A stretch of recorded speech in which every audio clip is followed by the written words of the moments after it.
இங்கே வந்திருக்கிற எல்லாருக்கும் வணக்கம். ப்ரெஷ் ஷோ அன்றைக்கி எல்லோரையும் மீட் பண்ண முடியல. சபரிமலைக்கு போயிருந்தேன். மலைக்கு போயிட்டு கீழே இறங்கினோன்னே டேரக்டருக்கு ஃபோன் அடித்து கேட்டேன். ஒரு டிக் அடிச்சிட்டார் அவர். நீங்கள் கொடுத்த அந்த ரிவ்யூ, நீங்கள் கொடுத்த அந்த சப்போர்ட், அதுதான் ஃபஸ்ட்டு ப்ரொமோஷன் எங்கள் படத்துக்கு. யூஸ்வலாக எல்லா படத்துக்கும் ரிலீஸ்க்கு முன்னாடி ஒரு ப்ரெஸ் மீட் நடக்கும். ரிலீஸ்க்கு அப்புறம் தேங்க்ஸ் மீட் நடக்குமான்னு தெரியாது. ஆனால் நாங்கள் ரிலீஸ்க்கு முன்னாடி ப்ரெஸ் மீட் வைக்கல, ரிலீஸ்க்கு அப்புறம் இந்த தேங்க்ஸ் மீட் வச்சுருக்கோம். ஸோ இது ஒரு ஸ்பெஷலான ஒரு மேடை. இந்த விஷயம் நடக்கிறதுக்காக ரொம்ப நாள் வெயிட் பண்ணிகிட்டு இருந்தேன். தியேட்ரிக்கல் சக்ஸஸ், ஒரு பெரிய பிளாக் பஸ்டருக்கு. ஸோ அதை கொடுத்துருக்கிற மக்களுக்கு ரொம்ப நன்றி. ஒரு படம் ஜெயிக்குது, நல்லா கலெக்ட் பண்ணுன்றதை தாண்டி எனக்கு ரொம்ப சந்தோஷமான விஷயம் என்ன அப்படின்னா, தியேட்டர்ஸ்க்கு போய் நாங்கள் தியேட்டர் விசிட் பண்ணும்போது நாங்கள் ரொம்ப ஹாப்பியாக இருக்கோம். நாங்கள் மைக்கில் நான் பேசிகிட்டு இருக்கும்போது ரொம்ப ஹாப்பியாக இருக்கோம் நீங்கள்லாம் படம் பார்த்து என்ஜாய் பண்ணுறது அப்படின்னு நாங்கள் சொன்னோம். அதுக்கு ஒருத்தர் எழுந்து சொன்னார், நாங்கள் உங்களோட டபுள் மடங்கு ஹாப்பியாக இருக்கோம் அந்த படம் பார்த்துட்டு அப்படின்னு சொன்னாங்க. ஸோ அந்த ஹாப்பினஸ் தான் நான் ரியல் சக்ஸஸாக நினைக்கிறேன். ஸோ அது ஐ திங்க் அந்த ஸ்கிரிப்ட் அந்த வேலையை செஞ்சுருக்கு அப்படின்னு நினைக்கிறேன். ஸோ முக்கியமாக டைரக்டர், உங்கள் தம்பி பேர் அன்புன்னு சொன்னீங்க இல்லையா? ஸோ நானும் பிரதர் தான், பிரதர் மாதிரிலாம் இல்லை, பிரதர் தான். ஸோ என்னுடைய பிரதர் தமிழ், அவருக்கு நான் பெரிய நன்றி சொல்லணும். ஏன்னா அது ரைட்டிங், எல்லாருமே அவரோட ரைட்டிங்கை பாராட்டி நிறைய எழுதியிருந்தீங்க. 4 ஸ்டார் 5 ஸ்டார்லாம் கொடுத்துருந்தீங்க நிறைய பேர். ஸோ அது அந்த ரைட்டிங்கில் இருந்ததுனால தான் எங்களால் அதை பெர்ஃபார்ம் பண்ண முடிஞ்சுது. அண்ட் அது ஸ்க்ரீன்லேயும் அது அப்படியே அழகாக ட்ரான்ஸ்லேட் ஆகிருக்கு. இன்றைக்கி படத்தை அதான் அவர் சொன்ன மாதிரி இது ஹிட் ஆகும், நல்ல படம் எடுத்திருக்கோன்ற ஒரு நம்பிக்கையும் ஒரு கான்ஃபிடென்ஸும் இருந்தது. ஆனால் இப்படி செலிப்ரேட் பண்ணுவாங்க அப்படின்னு எதிர்பார்க்கல. ஸோ ஐ திங்க் அந்த கிரெடிட் எங்களுடைய கேப்டன் தமிழுக்கு தான் போய் சேரணும்னு நான் நினைக்கிறேன்.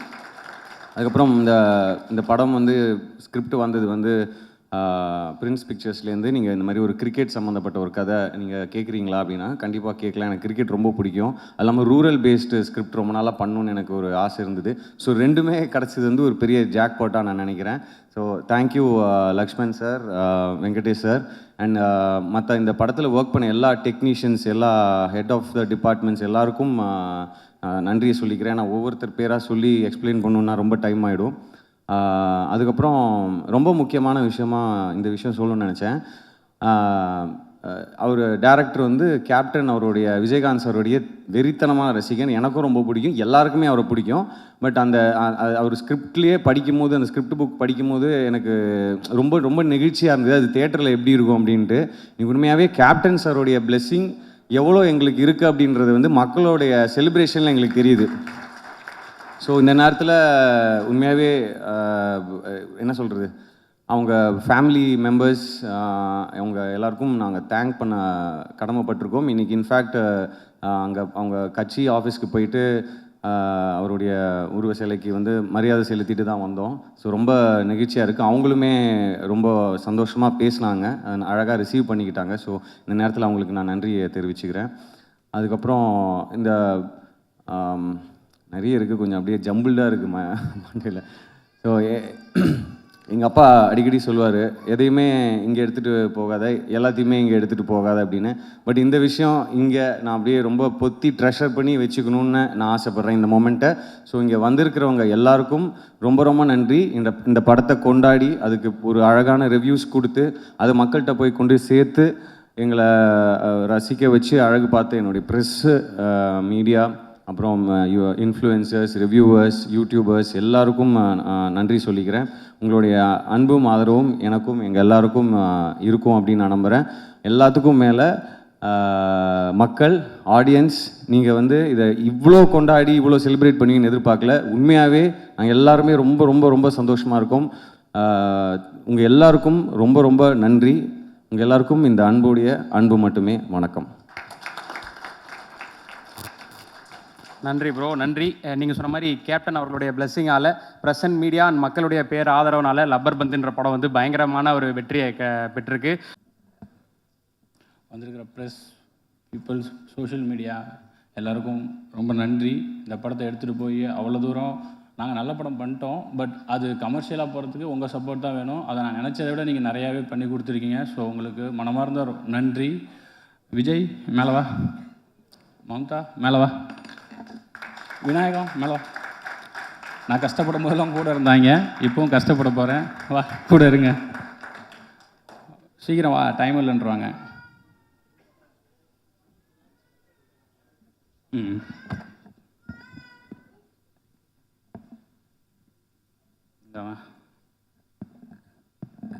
இவங்க 3 பேர் தான் இந்த படம் இன்னைக்கு எந்த நிலமையில் இருக்கோ அதுக்கு காரணம். ஏன்னா சில நேரத்தில் நான் கூட தடுமாறி இருக்கேன், இது வந்து சரியாக இருக்குமா அப்படின்னு கேட்டிருக்கேன்.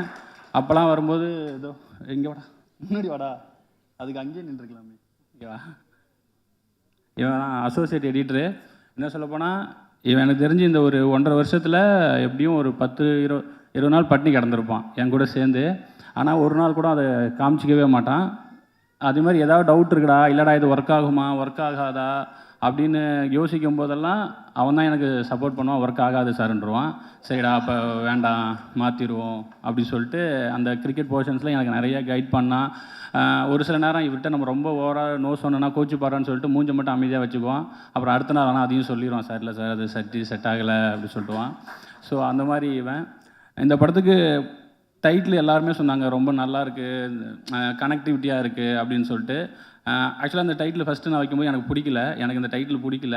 ஆனால் சரி எனக்கு டவுட் வந்துன்னா ஓட்டு தான், எல்லாருக்கும் விட்டு பார்ப்போம், ஒர்க் ஆச்சுன்னா இது பண்ணலாம் அப்படின்னு சொல்லிட்டு அப்போது அந்த டைட்டில் எனக்கு சொன்னது வந்து இவன், அதுக்கு சப்போர்ட் பண்ணது இவங்க. ஏன்னா என்ன டைட்டில் வைக்கிறதுனே தெரியல.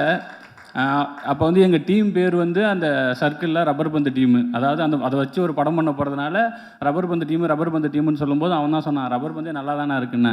அதில் நான் பண்ண ஒரே வேலை ராவுக்கு பதிலாக லா போட்டது மட்டும்தான். ஸோ அந்த கிரெடிட் அவங்களுக்கு தான் போகும். தினேஷ் அண்ணா, இதில் நான் ஏன் தினேஷ் அண்ணா அப்படின்னா, அந்த குழந்தையே நீங்கள் தான் சார் அப்படின்னு சொல்லி நடிக்க வைக்கிறது வேறு, அந்த குழந்தைக்கு அப்பா சார் நீங்கள் அப்படின்னு சொல்லி நடிக்க வைக்கிறது வேறு. நீங்கள் ஹீரோ ஆனால் ஹீரோ எனக்கு அப்பா அப்படின்னு சொன்னால். ஸோ அவர் எங்கிட்ட என்னன்னு தெரில 15 நிமிஷம் தான் கதை கேட்டிருப்பார். 15 நான் சொன்னேன் இது மாதிரி 2 குண்டு இருக்குண்ணே அப்படின்னேன். எங்கே குண்டு போடு பார்ப்போம் அப்படின்னாரு. நீ உங்களுக்கு இந்த இதில் 40 வயசு 41 வயசு இருக்குண்ணே, அது குண்டு கிடையாதுரா அப்படின்னு சொல்லிட்டாரு. சரி 2வது குண்டு சொல்லு அப்படின்னாரு. நான் கதை சொல்லிட்டே வரேன், ஒரு 10 நிமிஷத்தில் அந்த குண்டு வந்துடும். அது உங்களுக்கு பிடிச்சதுன்னா கன்டினியூ பண்ண சொல்லுங்கள், இல்லாட்டினா நான் அப்படியே அனுப்பி விட்டுருங்க அப்படின்னு சொல்லிட்டே வந்தேன். 10வது நிமிஷம் நீங்கள் வந்து அந்த துர்காவுக்கு அப்பா அப்படின்னேன். ஒரு நிமிஷம் அப்படியே பார்த்துட்டு கன்டினியூ பண்ணுறா அப்படின்ட்டாரு. அப்போது அதுக்கப்புறம் ஒரு 15 நிமிஷம் ஃபுல் கதை வேணாண்டா, நீ எனக்கு க்ரக்ஸ் மட்டும் சொல்லு அப்படின்னு சொன்னேன். இதுக்கப்புறம் மிட் என்ன எண்டு என்னன்னு மட்டும் சொல்லுனாரு. ஓகேன்ட்டேன். ஆனால் எனக்கு தெரியல எப்படி ஓகேன்னொன்னே நானே கொஞ்ச நேரம் ஆனால் ஓகே தானே அப்படின்னு. ஆமாடா ஓகேடா நான் பண்ணுறேன் அப்படின்னு சொல்லிட்டாரு. வாடா போடா சொல்ல. அப்புறம் அது கோச்சு நான் எப்படா உன்னை வாடா போடா சொன்னேன் அப்படின்னு சொல்லிடுவார். தமிழ்னு தான் சொன்னார். எப்படின்னா அதுக்கப்புறம் நான் என்ன புரிஞ்சுக்கிட்டேன்னா, எனக்கு எவ்வளோ விஜயகாந்த் சாரை பிடிக்குமோ அதே அளவுக்கு அவருக்கும் அது பிடிச்சிருந்தது போல். ஸோ அவருக்கு நான் சொன்னேன், நீங்கள் இந்த படத்தில் விஜயகாந்த் சார் ஃபேனாக வரும்போது நான் விஜயகாந்த் சாரை செலிப்ரேட் பண்ணுற அந்த எண்ணத்துக்கு அவர் இந்த படத்தை ஓகே பண்ணியிருக்கிறதா தான் நான் வந்து அன்னைக்கு சொல்ல. பட் அவருக்கு என் கூட இந்த 1.5 வருஷம் இருந்தப்போ அதில் நான் புரிஞ்சுக்கிட்டேன். ஓகே அதனால் இந்த படம் ஒர்க் ஆகிருக்கு அப்படின்னு சொல்லிட்டு. ஸோ தினேஷன்னா ரொம்ப தேங்க்ஸ். இல்லைனா அது வந்து இன்னொரு வெறும் மாமனாராக மட்டும் போக வேண்டிய ஒரு கேரக்டரை இந்த அளவுக்கு இன்றைக்கி ஒரு இந்த கடைசி ஒரு வாரத்தில் சோஷியல் மீடியாவை பார்த்தா தெரியும். அதை எனக்கு ஒரு பெருமை சந்தோஷமாக என் ரைட்டிங்க்கு ஒரு உயிர் கொடுத்ததுக்கு ரொம்ப நன்றிண்ணா. உங்களுக்கு உடம்பு சரியில்லை, அதனால் நீங்கள் அவர் என் கூட அந்த தேட்டர் விசிட்லாம் போனதுனால அவருக்கும் சரி சஞ்சனாவுக்கும் சரி ஏதோ வைரல் ஃபீவர் அந்த மாதிரி ஏதோ ஆகிருக்கு, டயர்டாகிடுச்சு, அதனால் அவங்களால வர முடியலை, தப்பாக எடுத்துக்காதீங்க யாரும். அசோதை நீங்கள் நல்லா தான் பண்ணீங்க, சொல்லக்கூடாதுன்னு இல்லை. எனக்கு சரி இதை நான் சொல்கிறது இல்லை, நம்ம எல்லாமே சேர்ந்து தானே ஒர்க் பண்ணியிருக்கோம், அதனால் எனக்கு சொல்கிறதுக்கு கரெக்டாக இருக்குமான்னு தெரியல. இவங்க சொல்லணும், அதுக்கப்புறம் ஓகே அப்போ நம்ம கரெக்டாக தான் பண்ணியிருக்கோம் அப்படின்னு தான் இருந்ததே தவிர மற்றபடி சொல்லக்கூடாதுல்ல. ஏன்னா செட்டே சொல்லிருச்சு, நீங்கள் நடிக்கும்போது வேடிக்கை பார்க்க வந்த என் ஒய்ஃப் கூட 2-3 நாள் வரும்போதே சொல்லுவாங்க, என் தலைவி தான்டா இந்த படம் அப்படின்னு சொல்லுவாங்க. ஸோ நீங்கள் ரொம்ப நல்லா பண்ணியிருக்கீங்க. அந்த கேரக்டருக்கு அதே தான் சேம், நீங்கள் ஹீரோயின் ஆனால் இன்னொரு ஹீரோயினுக்கு அம்மா இப்படி சொல்லி இது ஒரு காம்ப்ளிகேட்டடான இது. அவங்க வந்து என்கிட்ட கதை கேட்கும்போது ஜூம் காலில் கேட்குறாங்க. நான் ஃபஸ்ட்டு கதை சொல்கிறேன், அவங்களோட எண்ணம் என்னென்னா தமிழ் சினிமாவில் ரீஎன்ட்ரி வேணும் சார். இப்போ அவங்க எவ்வளோ எமோஷன் பேசுனாங்களோ அது அப்படியே என்கிட்ட சொன்னாங்க. நான் ஒரு செகண்ட் கதையை சொல்லலாமா வேணாமான்னு யோசித்தேன். பட் சொல்லிடுவோம். சொல்லிவிட்டு அதுக்கப்புறம் என்ன சொல்கிறாங்கன்னு சொன்னோம். அவங்க சொல்லி முடித்த உடனே அவங்க ஓகேன்ட்டாங்க. அவங்க ஒன்றே ஒன்று தான் கேட்டாங்க, சார் எனக்கு நான் எந்த லாங்குவேஜ் பண்ணாலும் தமிழில் ரீஎன்ட்ரி ஆகணும், எனக்கு தமிழில் பிரேக் கிடைக்கணும் சார், நான் அதுக்கு தான் இவ்வளோ பண்ணிகிட்ருக்கேன், உங்களை நம்பி நான் இறங்குறேன் சார் அப்படின்னு. ஹாப்பியாக பண்ணீங்க. அப்போ இது சக்ஸஸ் மீட்டு தான். ஸோ அவங்க ஹாப்பினா கண்டிப்பாக நானும் ரொம்ப ஹாப்பி. நான் இந்த படம் பண்ணது என்னுடைய வெற்றி பை ப்ராடக்டாக தான் பார்க்குறேன். அசோதைக்கும் தினேஷ் அண்ணா அவங்களுக்குமே சரி, 2 பேருமே கிட்டத்தட்ட ஒரே காலகட்டத்தில் தான் இருக்காங்க, ஒரே இதில் தான் இருந்தாங்க. அவங்களுக்கு ஏதோ ஒன்று தேவை, அது கிடைக்காம சுற்றிக்கிட்டே இருந்தாங்க. அது இந்த படத்து மூலிமா கிடச்சிருக்குன்னு அவங்களுக்கு நம்பினாங்கன்னா நான் ரொம்ப ஹாப்பியாக இருப்பேன். நான் தான் அது ஃபஸ்ட் ஆளாக ஹாப்பியாக இருப்பேன். ரொம்ப தேங்க்ஸ் இந்த கேரக்டர் எனக்கு பண்ணி கொடுத்ததுக்கு உங்கள் 2 பேருக்குமே. ஹரிஷ் ப்ரோ, நான் இந்த கதையை எழுதி மொதல் ஹீரோவே அவர்கிட்ட தான் ஃபஸ்ட்டு சொன்னேன். ஒரே மீட்டிங் தான் பண்ணுறேன்னு சொல்லிட்டாரு. ரொம்ப தேங்க்ஸ் ப்ரோ, அன்புவாக வந்ததுக்கு. சாப்பிடவும் அவர் பேசும்போது சொல்லுவார்னு நினைக்கிறேன். சாப்பிட விடாமல் அனுப்புனது, சாப்பிட விடாமல் வேலை வாங்கினது. ஸோ நிறைய கஷ்டப்படுத்தணும், கஷ்டம் வேணும்னே படத்தில் அது அங்கே தேவைப்பட்டுச்சு. அது எல்லாம் பொறுத்துக்கிட்டு அவர் நினச்சிருந்தாருன்னா ப்ரொடியூசர்கிட்ட பேசியோ இல்லை வந்து யாதோ சொல்லி, இல்லை நான் வந்து எனக்கு சில இதுக்கெல்லாம் வேணும் அப்படின்னு கேட்டிருந்தாங்கன்னா ஆப்வியஸாக ப்ரொடக்ஷன்லேயும் சரிப்பா அதை என்னன்னு பார்த்துடலாம்ப்பா அப்படின்னு சொல்லியிருப்பாங்க. ஆனால் அவர் ஒரு நாள் கூட முகத்தை சுழிச்சதோ இல்லை வந்து பிரேக் விடாமல் நாங்கள் அவ்வளோ நேரம் அடின்னு அடித்த எதுவுமே இது வரைக்கும் இந்த நாள் வரைக்கும் எங்கிட்ட லைட்டாக முகத்தை கூட காமிச்சதில்லை. ஆனால் நான் நிறைய பண்ணியிருக்கேன், நிறைய டார்ச்சர் பண்ணியிருக்கேன். பட் எதுக்குமே இல்லாமல் அவர் இந்த கதையை நம்பி என்னையை நம்பி இது வரைக்கும் என் கூட ட்ராவல் பண்ணிகிட்ருக்காரு. நேற்று ப்ரொமோஷன்ஸ் வரைக்குமே அவர் வந்து என்னை அவ்வளோ பேக் பண்ணுறாரு, என்னை அவ்வளோ சப்போர்ட் பண்ணுறாரு. ரொம்ப தேங்க்ஸ் ப்ரோ. இதே மாதிரியே இருங்க, நிறைய பேர் சப்போர்ட் பண்ணுங்கள். சஞ்சனா அவங்களால வர முடியல, அவங்களும் அந்த கேரக்டருக்கு ரொம்ப நல்லபடியாக பண்ணி கொடுத்தாங்க. அந்த கேரக்டரை எழுதும்போது நான் கொஞ்சம் இந்த ஸ்கிரிப்டில் எனக்கு ஒரு டவுட்டுனா, எனக்கு அவங்க கொஞ்சம் கம்மியாக எழுதிட்டோமோ இல்லை அது சரியாகுமான்னு தெரியலங்கிற ஒரு டவுட்டில் இருந்தப்போ அந்த கேரக்டரையும் இந்த படத்தில் அந்த உமன்ஸ் கேரக்டர் எல்லாம் ஸ்ட்ராங்னு சொல்லும் போது விட எனக்கு அசோதை எழுதும்போதே தெரியும் இந்த கேரக்டர் கண்டிப்பாக அதுக்கான வேலையை பார்த்துருன்னு. ஆனால் சஞ்சனா கேரக்டர் மேலே எனக்கு ஒரு டவுட் இருந்துக்கிட்டே இருந்துச்சு. பட் அவங்க அதை புல் ஆஃப் பண்ணி அதையுமே என் ரைட்டிங் கொஞ்சம் எலிவேட் பண்ணி கொடுத்தாங்க. ஸோ அவங்களுக்கு ரொம்ப நன்றி. ஜென்சனாக இருக்கட்டும், அவர் ஆர்ட் டைரக்டர், அவரும் ஒரு ஸோ இந்த கேரக்டர் வந்து எல்லாருமே என்னென்னா ஒரு கட்டத்துக்கு மேலே அவங்க எந்த டிஸ்டர்புமே பண்ணல. சரி இவர்கிட்ட ஏதோ ஒன்று கேட்குறாரு அதை கொடுத்துருவோன்னு சொல்லி வெயில்லையும் மழையிலையும் எனக்காக அவ்வளோ பண்ணி கொடுத்தாங்க. உங்கள் எல்லாருக்கும் ரொம்ப நன்றி. டெக்னீஷியன் டிகேபி இன்றைக்கி வரல, அவர் வேறு ஷூட்டில் இருக்கார். அவர் அப்படி இந்த கதை அவர் வந்து கரெக்டாக இந்த படம் ரொம்ப லவ் டுடே ரிலீஸ் ஆச்சு. அவருக்கு வந்து வேறு நிறைய கமிட்மெண்ட்ஸ் வந்துச்சு. அவர் நினச்சிருந்தா போயிருந்துருக்கலாம். ஆனால் இந்த கதையை படிச்சுட்டு அவருக்கு ஜென்யூனாக இல்லை, இந்த கதையில் ஒரு ஜென்யூனிட்டி இருக்கிறதால நான் போக மாட்டேன், நீங்கள் என்றைக்கு ஷூட் பண்ணாலும் சொல்லுங்கள் நான் வந்துடுறேன் அப்படின்னு சொல்லிட்டு இதுக்கு ஒரு பக்கம் மகாராஜா ஷூட் போய்கிட்டு இருக்கு. நைட்டு வரைக்கும் அங்கே போயிட்டு காலைல ஆனால் என் ஷூட்டுக்கு வருவார். கிட்டத்தட்ட ஒரு 30 நாள் தூங்காமல் கொள்ளாமல் வேலை செஞ்சுருக்காங்க. ஸோ டிகேபி ரொம்ப நன்றி. தினேஷ் மனோகரன், காஸ்டியூம் டிசைனர் தினேஷ் மனோகரன், ஊரில் இப்படி தான் சட்டை போடுவாங்க, போய் ஷோரூம்லாம் ட்ரெஸ் எடுக்காதீங்கன்னு மட்டும்தான் சொன்னேன். அவர் எங்கே போய் எடுத்தாருன்னு தெரில. ஆனால் அந்த படத்தில் வர காஸ்டியூம்ஸாக இருக்கட்டும், அந்த வேர்ல்டை பில்ட் பண்ணுறதுக்கு எனக்கு ரொம்ப ஹெல்ப்ஃபுல்லாக இருந்துச்சு. தினேஷ் மனோகரனுக்கு நன்றி. ஆர்ட் டைரக்டர் வீரமணி சார், நீங்கள் தான் என்ன தான் நம்ம லைஃப் நான் எழுதியிருந்தாலும் அதை கொடுக்குறது ஆர்ட் டைரக்டர் தான். ஸோ அவ்வளோ லைஃப் கொடுத்தாரு. இது எங்கேயுமே செட்டு இல்லை. பட் நாங்கள் ஒர்க் பண்ண அந்த ஆர்ட் டைரக்ஷன், அந்த ஆர்ட் ஒர்க்கு நான் வந்து ஃபஸ்ட்டு ஒரு விஜயகாந்த் சாரை வரைஞ்சிட்டாரு. திடீர்னு ஒரு நாள் நான் என்ன நைட்டு ஃபோன் பண்ணி, இல்லை எனக்கு அது வேண்டாம், நான் ஒன்று அனுப்புகிறேன், அதை வரைஞ்சி கொடுங்க, நாளைக்கு காலைல ஷூட். ஆனால் அந்த நைட்லேயும் போய் அதை வரைஞ்சி கொடுத்து எனக்கு அந்த இப்போ நீங்கள் ஃப்ரேமில் பார்க்குற அந்த வீட்டில் இருக்கிற ஃப்ரண்ட்டில் இருக்கிற அந்த விஜயகாந்த் சார் வந்து லாஸ்ட் மினிட்ல நான் மாற்றினேன். முகம் சொல்லிக்காமல் எனக்கு அதெல்லாம் பண்ணி கொடுத்தாரு. அது மட்டும் கிடையாது, நிறைய மானிட்டர் பக்கத்துலேயே உட்காந்துருப்பார். சின்ன ஒன் மோர் கல்பெலாம் இம்ப்ரூவைஸ் பண்ணிக்கிட்டே இருப்பார். ஒன் மோருக்கு ஆர்ட் டைரக்ஷன் சைடில் இம்ப்ரூவைஸ் பண்ணுவாங்கங்கிறத நான் பார்த்தது கிடையாது. ஆனால் அவர் பண்ணிக்கிட்டே இருந்தார். ரொம்ப தேங்க்ஸ் சார். மதன் ப்ரோவுக்கு ஒரு நல்ல விஷயம் என்னென்னா அவருக்கு கிரிக்கெட் ரொம்ப தெரியும். ஸோ அதனால் நான் என்ன எடுத்திருக்கேங்கிறதையும் அவருக்கு தெரியும். ஸோ கிரிக்கெட்டில் சில நேரத்தில் நான் வந்து ஏதாவது வேணான்னு சொன்னால் கூட, இல்லை ப்ரோ இது நல்லாயிருக்கும், ஒர்க் ஆகும். அதே மாதிரி ஷூட்டு போகும்போது ரொம்ப ஹெக்டிக்காக இருந்தது. ரொம்ப நாங்கள் ஒரு மாதிரி எனக்கெல்லாம் ஒரு மாதிரி இது எடுக்கிறது சரியாக தப்பான்னு பார்க்குறது கூட நேரம் இல்லாமல் ஓடிக்கிட்டு இருந்தப்போ அவர்கிட்ட இருந்து ஒரு ஃபோன் கால் வரும். ப்ரோ நல்லா போய்கிட்டுருக்கு, சூப்பராக போயிட்டுருக்கு. நான் ஒரு நாள் என்னங்க இதை வேறு ஏதாவது சொல்லுங்கன்னு, சூப்பராக இருந்தால் சூப்பராக இருக்குன்னு மட்டும் தான் ப்ரோ சொல்ல தெரியும் எனக்கு அப்படின்னு சொன்னார். அந்த நேரத்தில் அது எனக்கு அந்த வேர்டு, ஏன்னா என்ன நடக்குது, நான் எடுக்கிறது ஒர்க் ஆகுதா, ட்ராமா ஒர்க் ஆகுமா ஆகாதான்னு நான் அவ்வளோ டவுட்லேயே இருக்கும் பொழுது அவர் மட்டும்தான் சொல்லிட்டே இருப்பார், ப்ரோ சூப்பராக வந்துகிட்டு இருக்கு, சூப்பராக வந்துகிட்டு இருக்கு, சூப்பராக வந்துட்டு இருக்குன்னு. அந்த சூப்பராக வந்துட்டு இருக்கிறது ரிலீஸுக்கு அப்புறம் வரைக்குமே இப்போ எல்லாருமே சொல்கிறீங்க சூப்பராக வந்திருக்குன்னு. ரொம்ப தேங்க்ஸ் ப்ரோ அந்த வேர்டுக்கு. உங்கள் ஒர்க்கை விட உங்கள் வேர்டு தான் எனக்கு பயங்கரமாக மோட்டிவேட் பண்ணுச்சு. ரொம்ப தேங்க்ஸ். மோகன் ராஜா, உங்கள் லிரிக்ஸ் உங்களுக்கே மறந்துச்சு. இதை போட போகிறாங்க ஃபஸ்ட்டு. மோகன் ராஜா கனாவிலேருந்தே எனக்கு பழக்கம். கனாவில் எப்படின்னா, நான் ஒரு 4 பாட்டு சினிமாவுக்கு வராதுக்கு முன்னாடி ஒரு 5-6 பாட்டு எனக்கு ரொம்ப பிடிக்கும். அந்த லிரிக் ரைட்டர் கூட ஒர்க் பண்ணணும் அப்படின்னு ஆசைப்பட்டு கனாவில் உட்காந்துருக்கும் போது இவர் வந்து ஆஃபீஸில் உட்காந்துருக்காரு. நான் சொன்னேன், இந்த மாதிரி பாட்டு எழுதி கொடுங்கன்னா, அந்த பாட்டு எழுதுனதே நான் தான் அப்படின்னு சொன்னார். ஸோ அந்த மாதிரி ஒரு இன்சிடென்ட்டு விதியில் வந்து மாட்டினார் என்கிட்ட. ரொம்ப நன்றிங்க. சில்லாஞ்சேரி கேக்கு அதை விட ரொம்ப முக்கியம் ஆசை வரவேவுக்கு எனக்கு ரொம்ப ரொம்ப ரொம்ப நன்றி. உங்கள் ஒர்க் இன்னும் பயங்கரமாக பேசப்படும். டிஎஸ்கேக்கு நான் நன்றிலாம் சொல்ல முடியாது, ஏன்னா டார்ச்சர் பண்ணி உள்ளே வந்தார். எனக்கு அவரை காசு பண்ணுறங்கிற எண்ணம்லாம் கிடையாது. ஆனால் இல்லை நான் பண்ணி யாரா அவன் எங்கிட்ட வேலை செய்கிறதுக்கு இவ்வளோ ஆசைப்பட்றான் அப்படின்னு சொல்கிற மாதிரி இருந்தது. ஆனால் சண்டை போட்டு உள்ளே வந்து மொதல் 2 நாள் ரொம்ப கஷ்டப்பட்டார். ஆனால் எதுவுமே இது பண்ணிக்காமல் ஒரு எப்படி சொல்கிறது, ரெடியாக இருந்தார். என்ன வேணாலும் பண்ணுறேன் ப்ரோ, எனக்கு ஒரு பிரேக் வேணும், நான் என்ன வேணாலும் பண்ணுறேன், என்ன பண்ணணும்னு சொல்லுங்கள், என்னை மாற்றி விடுங்கிற மாதிரி அதுக்கு வந்து ரொம்ப ஓப்பனாக இருந்தார். கண்டிப்பாக ப்ரோ நீங்கள் ஆசைப்பட்டது எல்லாமே நடக்கும், இப்படியே இருங்க. உங்களுக்கு எல்லாமே இருக்குது, உங்களால் என்ன கேரக்டரும் பண்ண முடியும். ஸோ நீங்கள் நினச்சது எல்லாம் இதுக்கப்புறம் நடக்கும். இந்த படத்தை நிறைய பேர் நிறைய ஆசைகளோடு இருக்கிறாங்க. அவங்க எல்லாத்துக்கும் அடுத்தடுத்த கட்டத்துக்கு போகணுன்னு நான் ரொம்ப ஆசைப்பட்றேன். ரொம்ப நன்றி.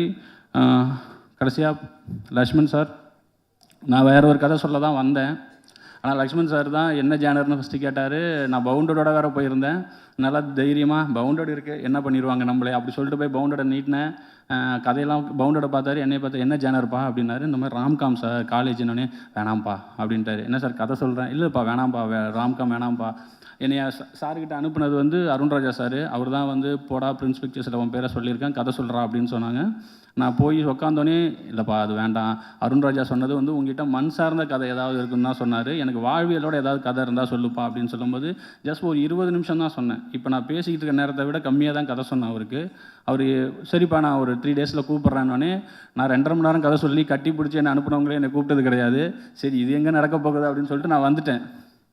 அதுக்கப்புறம் 3ஆவது நாள் கூப்பிட்டு திடீர்னு அவங்க தண்டட்டிக்கு பூஜை போடுறாங்க. அன்றைக்கி என்னையும் வர சொல்லியிருந்தாங்க. சரி எதுக்கோ வர சொல்கிறாங்க போல், டெவலப் பண்ணிட்டியா, 3 நாள் எப்படி டெவலப் பண்ணுறதுன்னு சொல்லிட்டு போனால் மாலையை போட்டு சைன் பண்ண வச்சு நீ தான் படம் பண்ணுற அப்படின்ட்டாங்க.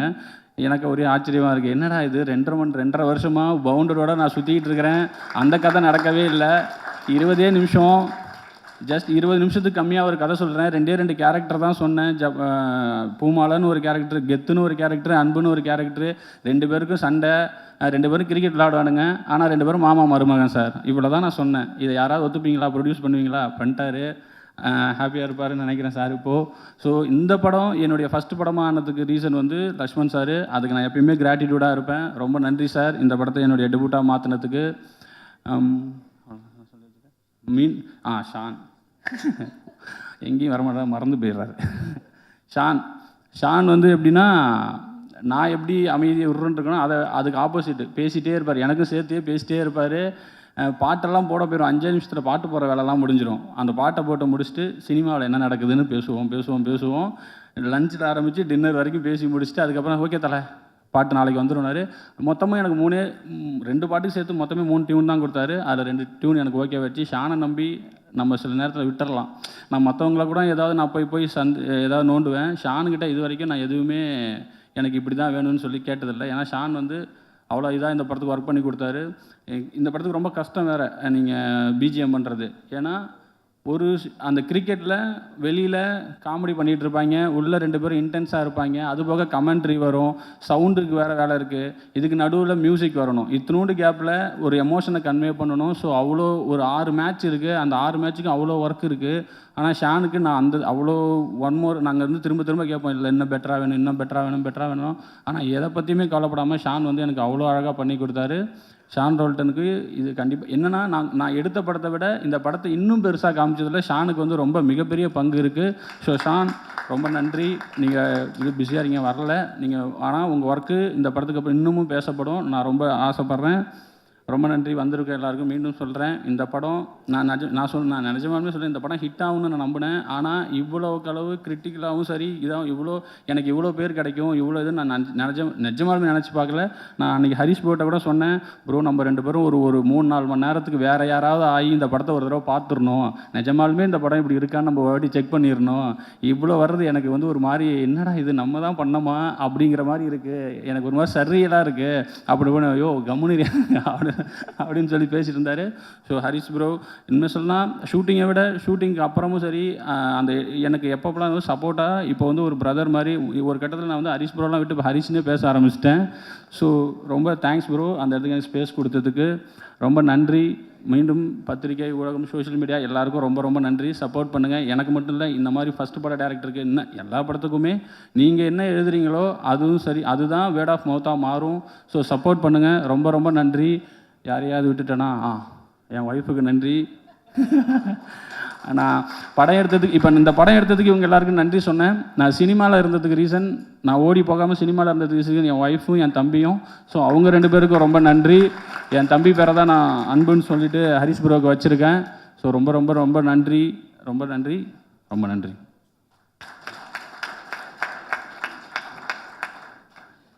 ரொம்ப ரொம்ப நன்றிண்ணா. இப்படி ஒரு வெற்றி படத்தை கொடுத்த உங்களுக்கும் உங்கள் டீமுக்கும் மிகப்பெரிய வாழ்த்துக்கள்.